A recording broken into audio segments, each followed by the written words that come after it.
So'rlarni ma'lum sanda, ma'lum maqsadda o'qishga bo'lamdi. Savol. Assalomu alaykum ustoz. Ma'lum bir ishni niyat qilib, masalan, kasalning shifo tepishi, rizqning mo'l bo'lishi va yoki moddiy ahvolning yaxshilanishi degandek ishlarni niyat qilib, Yasin yoki Ixlos qatorliq so'rlarni kunda ma'lum sanda, ma'lum kungacha davom qilib o'qish to'g'ri bo'lamdi?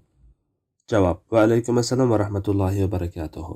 Barliq hamd sanolar Janobi Allohga bo'lsin. Shundaqla payg'ambarimiz Muhammad sallallohu alayhi va sallamga, u zotning oila taobatlariga, ashablarga va u zotga toki qiyomatgacha ergashganlarga durud va salomlar bo'lsin.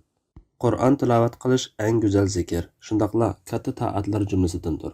Ma'lum oyat va surlarni takror tilovat qilib fikr yurgizish va o'ylanish salaflarimizdan yod o'timdir. Ma'lum tilak bilan tilovat qilishga kelsak, payg'ambar sallallohu alayhi va sallam bundoq degan: kimki Qur'on tilovat qilsa, uning bilan Allohdan tilasin. Keyin shundoq bir qavm keladi-ki, Qur'on tilovat qilsa, uning bilan kishilardan tilaydi.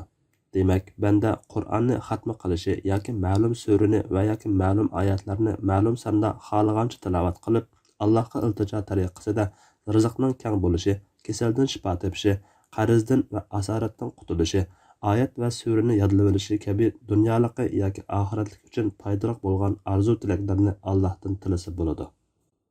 Mubodo ma'lum sura yoki oyatni ma'lum son yoki qaral ichida o'qish to'g'risida payg'ambar alayhissalomning ko'rsatmasi bor bo'lsa, buni sunnat va mustahab deb amal qilamiz.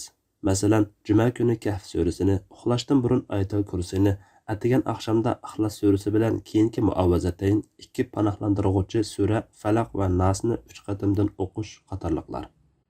Yana suflab davolanishdimi Janobi Allohning biz mo'minlarga shifo va rahmat bo'ladigan Qur'on oyatlarini nozil qilamiz degan oyatida ko'rsatganidek, Qur'on Karim dillarg'imi, tanlargimi shaksiz va cheksiz shifodir. Yana taqa ba'zi suralarning davolash xususiyatimi alohida ta'kidlangandir. Masalan, Fatihani o'qib suflab ilon chaqirganlarni davolagan sahobiga Rasul akram sallallohu alayhi va sallam uning damidi ekanligini qandoq bilding, to'g'ri qilibsizlar degan. Ammo ko'rsatma bo'lmagan taqdirda mundaq surani yoki oyatni muncha qatim yoki mundaq vaqtda tilovat qilishning mundaq fazilati bor deb o'z yenidan fazilat belgilab olish to'g'ri bo'lmaydi. Buni boshqalarga tashviq qilish texmi xato qilmishdir. Bu vaqtda turli taratqularda uchib yurgan yozmalarning ko'p qismi Xazinatul Asrar, sirlar xazinasiga o'xshagan kitoblardagi bayonlar. Shundaqla vaizlarning ashurub va qiziqtirib so'zlashlari mushu turdan xoli emas.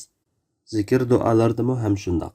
Ba'zi tasbih va zikrlarni 100 qatim yoki 3 qatim o'qishning fazilati hadislarda kelgan. Ammo hadisda son va fazilat bekitilmaganga xohlagancha son va fazilat belgilab olish xatodir. Chunki son va fazilat Allohning rasuli orqali bekitiladi.